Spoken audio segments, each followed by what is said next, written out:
ആശാവർക്കർമാരുടെയും അങ്കണവാടി ജീവനക്കാരുടെയും സമരം ഒത്തുതീർപ്പാക്കണം എന്നാവശ്യപ്പെട്ട് സംസ്ഥാന വ്യാപകമായി നടത്തുന്ന സമരത്തിന്റെ ഭാഗമായി കീരമ്പാറ പഞ്ചായത്തിന്റെ മുന്നിൽ കവളങ്ങാട് ബ്ലോക്ക് തല ഉദ്ഘാടനം സംഘടിപ്പിച്ചു. ആശാവർക്കർമാരുടെയും അങ്കണവാടി ജീവനക്കാരുടെയും അനിശ്ചിതകാല സമരം ഒത്തുതീർപ്പാക്കണമെന്നാവശ്യപ്പെട്ട് സംസ്ഥാന വ്യാപകമായി നടത്തുന്ന സമരത്തിന്റെ ഭാഗമായി കീരമ്പാറ പഞ്ചായത്തിന്റെ മുന്നിൽ കവളങ്ങാട് ബ്ലോക്ക് തല ഉദ്ഘാടനം Congress block president Babu Elias നിർവഹിച്ചു. പിണറായി സർക്കാർ തല്ലുപോലെ അവിടെ ഇരുന്നാലും ഇന്ത്യൻ നാഷണൽ കോൺഗ്രസ് ഭരിക്കുന്ന സംസ്ഥാനത്തെ മുഴുവൻ പഞ്ചായത്തുകളിലും അവിടെയുള്ള ആശാവർക്കർമാർക്ക് ഒരു ഗ്രാന്റ് കൊടുക്കുവാൻ ഇന്ത്യൻ നാഷണൽ കോൺഗ്രസ് നിർദ്ദേശിച്ചിരിക്കുകയാണ്.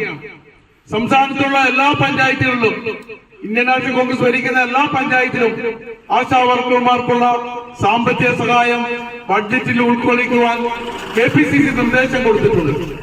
സമരം മാത്രമല്ല, നമ്മള് ഒരു സമരത്തിന് പാഴ്വാക്കുള്ള സർക്കാരിനെതിരെയുള്ള ഒരു സമരം അതിനെ ആറ്റുകൂട്ടുക മാത്രമല്ല, സാധാരണക്കാരായ ജനങ്ങൾക്ക് ജീവനും സംരക്ഷണത്തിന് വേണ്ടിയിട്ട് എന്ത് വേണോ അത് ഇന്ത്യൻ നാഷണൽ കോൺഗ്രസ് ശ്രമിക്കും എന്ന കാര്യത്തിന് ഉത്തമ ഉദാഹരണമാണ് സംസ്ഥാനത്തുള്ള പഞ്ചായത്തുകളുടെ വിഹിതം മാറ്റിവെച്ചിട്ടുള്ളത്.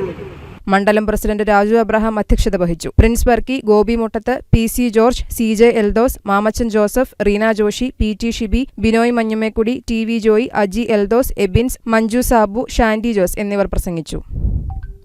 News desk KCV news.